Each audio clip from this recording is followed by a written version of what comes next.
ETF index mutual funds నేర్చుకుని stock మార్కెట్లో రాణించాలనుకుంటున్నారా? వెంటనే ఈ నెంబర్కి కాల్ చేయండి. అమ్మ నమస్కారం. నమస్తే సంగీత. అమ్మ, భార్య కానివ్వండి, భర్త కానివ్వండి, వారికి నచ్చిన వ్యక్తితో ఉన్నప్పుడు ఆపోజిట్ పర్సన్ భార్య భర్త చూస్తారు. చూసినా కూడా పరువు కోసమనో, నలుగురు ఏమనుకుంటారు, పిల్లలు ఉన్నారు, వారి భవిష్యత్తు ఏంటి అని చెప్పేసి చూసి చూడనట్టు వదిలేస్తే వీరు అదే తప్పును మళ్ళీ మళ్ళీ చేస్తూనే ఊరుకున్నాడంటే వాళ్ళకి ఇంకా ఛాన్స్ ఎక్కువ. ఇస్తూనే ఉంటారు. అది తప్పు తెలుసుకున్నారే, చూసినా కూడా నా భర్త కానీ భార్య కానీ నన్ను ఏమనలేదు అని చెప్పి రియలైజ్ ఎందుకు అవ్వలేకపోతున్నారు? పరీక్ష రాసే విద్యార్థులు ఉంటారు, కాపీ కొట్టేవాడు ఉంటాడు, వాచర్ అందరినీ చూసుకుంటూ ఉంటాడు. వీడు ఏదో దొంగతనంగా సార్ లేనప్పుడు వాచర్ అటుపోయినప్పుడు వీడు ఏదో చూసి కాపీ కొడుతూ ఉంటాడు. ఆయన చూడలేదు అనే ఉద్దేశంతో కర్మంజాలకు ఆయన కళ్ళ పడింది అనుకుందాం. పడింది కానీ ఆయన వీడిని ఏం అనలేదు, చూసి చూడనట్టు ఊరుకుని వెళ్ళిపోతున్నాడు. వీడికి అర్థమైంది ఆయన చూశాడని. చూసినా నన్ను ఏమంటలేదంటే పర్వాలేదనమాట అని ఇంకా ఇంకా ధైర్యంగా చేయడం మొదలెడతాడు. అంటే వాడికి ఒక అవకాశం ఇచ్చినట్టు అయింది. ఆయన చూసి వాడికి పనిష్మెంట్ ఇవ్వకపోవటం వల్ల ఆయన ఊరుకున్నాడు, నన్ను ఏమనడు అనే ధైర్యం తప్పు చేయడానికి మరింత ప్రోత్సాహం ఇస్తుంది. అది ఇంకా ఇంకా మడి మాట్లాడితే వాడు ఎదురుగుండా టేబుల్ మీద పెట్టుకునే రాయడం మొదలెడతాడు. ఎందుకని సార్ ఏమంటలే కదా. అంచేత అది వాళ్ళకి ఒక ప్రోత్సాహం అవుతుంది. తప్పుని దండించకపోతే, తప్పుగా మనం వాళ్ళకి తెలిసేలా చెయ్యకపోతే దాన్ని ఇండైరెక్ట్ గా సమర్థించినట్టు అవుతుంది. అంచేత వాళ్ళు రెచ్చిపోతుంటారు. ఇన్ కేస్ ఒకవేళ నువ్వన్నట్టు ఆయన ఎంత మంచివాడు, నన్ను ఏం అననే లేదు అని రియలైజ్ అయ్యి ఈ తప్పు చేశాను అని నేను అనుకునే వాళ్ళు చాలా తక్కువ మంది ఉంటారు.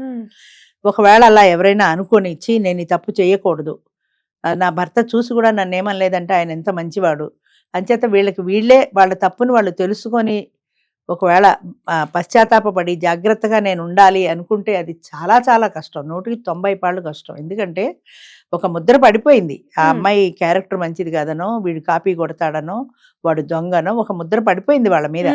ఆ ముద్రలోంచి వాళ్ళు బయటికి రావడం అనేది నార్మల్ పీపుల్ లాగా కాదు కదా. వాళ్ళు ఎక్స్ట్రాగా శ్రమ పడాల్సి ఉంటుంది. నేను దొంగని కాదు అని వాళ్ళని వాళ్ళు ప్రూవ్ చేసుకోవాల్సి ఉంటుంది. నేను కాపీ కొట్టట్లేదు అని వీడిని ఇప్పుడు నెక్స్ట్ ఎగ్జామ్ వచ్చింది అనుకో, వీడు రియలైజ్ అయ్యాడు, సార్ నన్ను ఏమి అనలేదు, నేను ఈసారి కాపీ కొట్టకూడదు, జాగ్రత్తగా ఉండాలి. అదే వాచర్ వచ్చాడు అనుకో, ఆయన ఒక కన్ను ఎక్కువ వేస్తాడు వీడి మీద. ఎందుకని లాస్ట్ టైం కాపీ కొట్టాడు కాబట్టి వీడు మళ్ళీ కాపీ కొడతాడేమని ఒక కన్ను జాగ్రత్తగా వేస్తాడు. అదే విధంగా ఒక దొంగ ఉన్నాడు అనుకో, వాడు దొంగతనం చేశాడు, జైలుకి వెళ్ళొచ్చాడు, శిక్ష పడింది, అందరికీ తెలిసింది. వాడు మీ విషయంలో చాలా జాగ్రత్తగా ఉంటారు. ఎందుకని వాడు దొంగ అనే ఒక ముద్ర పడిపోయింది కాబట్టి. వాడు మారానన్నా అంత తేలిగ్గా నమ్మరు కదా. వాడు మారినట్టు ప్రపంచానికి తెలియాలంటే వాడు ఇంకా ఎక్కువ శ్రమ పడాల్సి ఉంటుంది. అలాగా ఒక తప్పు చేసిన స్త్రీ కూడా, ఒక స్త్రీ కానీ ఒక పురుషుడు కానీ తప్పు చేసినప్పుడు అవతల పార్ట్నర్ చూసి కూడా ఏదో ఒక కారణాల వల్ల, వ్యక్తిగత కారణాల వల్ల వీళ్ళనేమి మందలించినప్పుడు అది వీళ్ళకి ప్రోత్సాహం అవుతుంది మెయిన్గా. ఎందుకంటే వాడు నన్ను ఏం అనలేదు కదా, వాడు ఏం అనడలే అనే ధైర్యం ఉంటుంది. దానివల్ల ఆ తప్పుని ఇంకా కంటిన్యూ చేస్తారు. అలా కాకుండా ఒకవేళ నేను ఈ తప్పు చేసినా నా భర్త నన్నేమంటలేదు, నా భార్య నన్నేమంటలేదు, వాళ్ళు ఎంత మంచి వాళ్ళు, వచ్చి నేను ఇలాంటి తప్పు చెయ్యకూడదు అని వాళ్ళకి వాళ్ళు రియలైజ్ అయితే, అలా చూసినా కూడా చేతగాని వాడు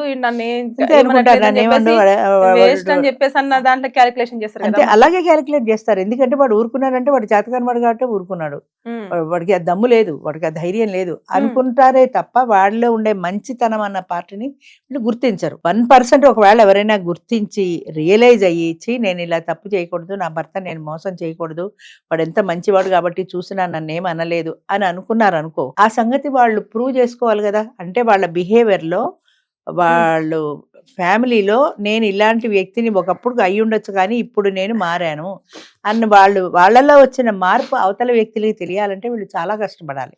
ఎంతసేపు అదే ఒక బ్రాండ్ పడిపోయింది, ఒక దొంగని, ఒక కాపీ కొట్టేవాడని, ఇలా ఎప్పుడైతే బ్రాండ్ పడిపోయిందో ఆ బ్రాండ్లో వచ్చి బయటికి రావడం కష్టం.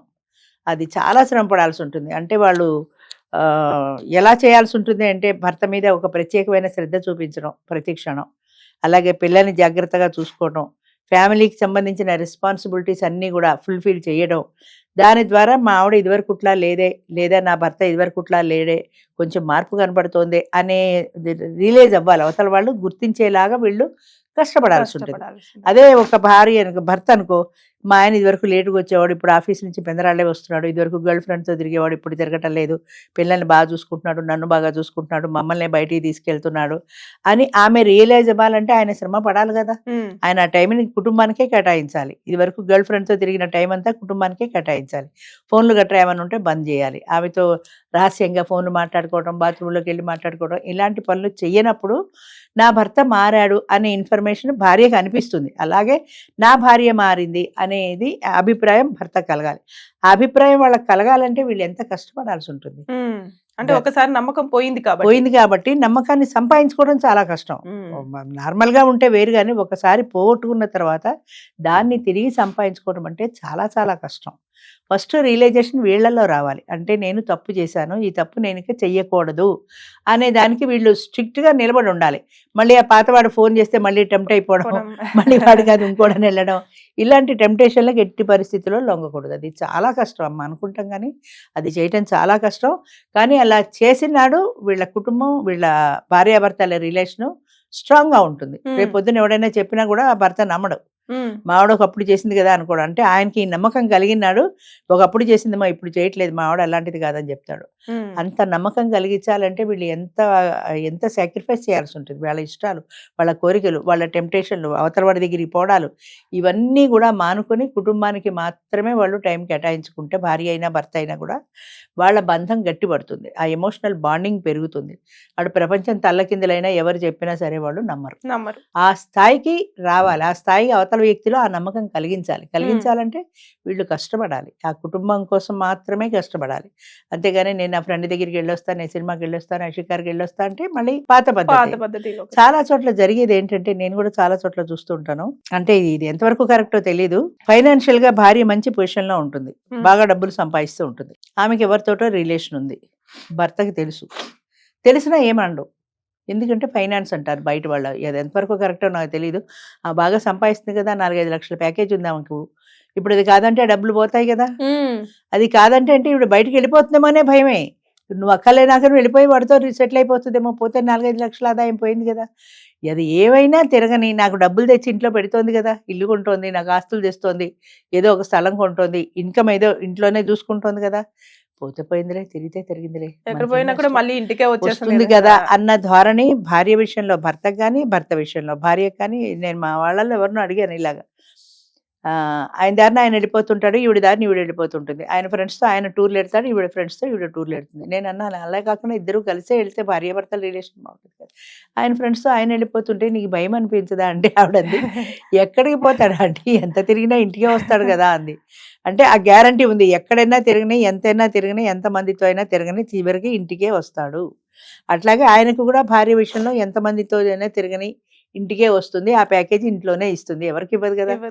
అంచేత ఆ ధైర్యం ఉన్నప్పుడు, అంటే ఈ ఫైనాన్షియల్ రిలేషన్ ఇద్దరి మధ్యన బాండింగ్ ఏంటంటే భార్యాభర్తల సంబంధం కాదు, ఫైనాన్స్. ఈ సంబంధం బాగున్నప్పుడు, ఇది స్ట్రాంగ్ గా ఉన్నప్పుడు తిరిగినా చూసి చూడనట్టు ఊరుకుంటారు, పట్టించుకోరు. వాడికి తెలిసిన ఆమెకు తెలుస్తుంది, ఆమెకి తెలిసిన ఆయనకి తెలుస్తుంది. తెలిసినా అది నన్ను అడగటం లేదు కదా అని, అది నన్ను అడగట్లేదు కాబట్టి మిగతా విషయాల్లో అంతా బాగానే ఉంది కదా, నేను ఇంటికి తెచ్చి ఇంట్లోనే డబ్బు ఇస్తున్నాను కదా, ఇంట్లో స్థలాలు, పొలాలు, బంగారాలు ఏం కావాలనుకుంటున్నాను కదా అని ఆయన అనుకుంటాడు, ఆవిడ అనుకుంటుంది. అంచేత ఈ ఫైనాన్స్ అనేది ఇద్దరి మధ్యన బ్రిడ్జ్ అయిపోతుంది. అందుకని తెలిసి తెలియనట్టు ఊరుకుంటున్నారు భార్యలు కానీ భర్తలు కానీ. అది ఒక రకం. అది ఇంకొక కోణం అనమాట ఇందులో. అంటే ఫైనాన్స్ కి సంబంధించి డబ్బులు బాగా సంపాదించినప్పుడు, ఏదో కమ్యూనిస్టులు చెప్తారు చూడు, ఏ బంధమైనా ఆర్థిక సంబంధాలే అంటారు. అలాగా ఆర్థిక సంబంధం బాగున్నప్పుడు మిగతా విషయాల్లో మనకి ఎంటిపోతే పోయిందిలే. ఇదివరకు అలా కాదు, హత్యలు చేసేసేవాళ్ళు. ఒకప్పుడు అయితే 10-15 ఏళ్ల కిందటి వరకు భార్య క్యారెక్టర్ బాగాలేదంటే 3 చంపేస్తాడు అంతే దాన్ని. ఇప్పుడు కూడా అదే జరుగుతుంది. ఇప్పుడు కూడా ఇంకా అలాగే జరుగుతున్నాయి. అదే అంటుంటా, ఇప్పటికీ అలాగే జరుగుతున్నాయి. కానీ అక్కడక్కడ బాగా డబ్బులు ఎక్కువ ఉన్న చోట, ఆవిడ ప్యాకేజీ బాగున్నప్పుడు, ఆవిడ ఆర్థికంగా బాగున్నప్పుడు, ఒక మెట్టు భర్త తగ్గినప్పుడు, లేదా ఇద్దరు ఈక్వల్ గా ఉన్నప్పుడు, ఆవిడ సంపాదన కూడా బాగుంది కదా, ఎందుకు పొమ్మన్నా ఈ ఒక్క విషయం కోసం అని భర్త సర్దుకుంటాడు. అలాగే భార్య కూడా సర్దుకుంటుంది. ఆర్థిక సంబంధాలు అంటారు వాటిని ఆర్థిక సంబంధాలు అంటారు. అది ఆ సంబంధాలు ఉన్నప్పుడు మిగతావి ఇలా ఉన్నా పట్టించుకోరు. ఓకే. ఈ మధ్యలో ఇక పిల్లలు అనే వాళ్ళు కూడా వాళ్ళకి కావాల్సిన లైఫ్ ని వాళ్ళకి ఇస్తే వీళ్ళకి ఎవరి లైఫ్ వాళ్ళదే అనుకుంటారు. బయటకు వెళ్తే నీ లైఫ్ నీదే, బయటకు వెళ్తే నా లైఫ్ నాదే, పిల్లల లైఫ్ పిల్లలదే. అంటే అందరికి పరిపూర్ణమైన స్వేచ్ఛ అనమాట చెప్పాలంటే. అంటే కుటుంబం అంటే కొన్ని బంధాలు ఉంటాయి, కొన్ని విలువలు ఉంటాయి, కొన్ని ఎమోషన్స్ ఉంటాయి. వీటన్నింటికి కలిపితేనే ఒక కుటుంబం అవుతుంది. కానీ ఇక్కడ ఏంటంటే ఫైనాన్సే మెయిన్. అంచేత నీ జీతం నా జీతం, నీ ప్యాకేజీ నా ప్యాకేజీ బాగున్నాయి, దీంతో మనం ఏదైనా కొనుక్కుందాం, పిల్లల్ని ఇలా చదివిద్దాం, సరే పిల్లలు కూడా అలాగే చదువుకుంటారు, వాళ్ళ ఫ్రీడమ్ వాళ్ళకు ఉంటుంది. వీళ్ళు కూడా గట్టిగా అనలేరు, వీళ్ళకి ఒక మైనస్ పాయింట్ ఉంది కాబట్టి రాత్రి 11ంటికి వచ్చావేరా అని కొడుకుని అడగలేదు. ఈవిడే రాత్రి 12ంటికి వస్తుంటే వాడు 11ంటికి వచ్చావని ఏమంటే ఏ నువ్వు రావట్లేదా 12ంటికి అంటాడు. అంచేత వాడితో అనిపించుకోవడం ఎందుకు కాబట్టి ఈవిడ ఊరుకుంటుంది. అంచేత ఈ ఆర్థిక సంబంధమైన బంధాలతో ఉన్నప్పుడు అవి ఎక్కువ కాలం నిలబడవు, ఏదో ఒక రోజున కూలుతుంది. అది అప్పటి వరకు బాగానే ఉంటాయి, కానీ ఏదో ఒక రోజున ఎక్కడో అక్కడ డ్యామేజ్ వస్తుంది.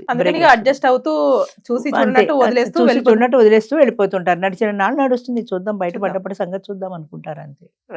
అంచేత ఇలాంటివి బంధాలు శాశ్వతమైనవి కాదు. ఎప్పుడైతే ఒక కుటుంబం దానికి కొన్ని పరిమితులు ఉంటాయో ఆ పరిమితులకు లోబడి వాళ్ళ సంసారం చేసినప్పుడు, పరిమితుల్లో ఉన్నామని అనిపించినా కూడా దానికి ఒక సేఫ్టీ ఉంది, ఒక సెక్యూరిటీ ఉంది, ఒక బాండింగ్ ఉంది.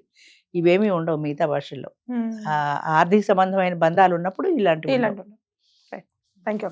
Thank you.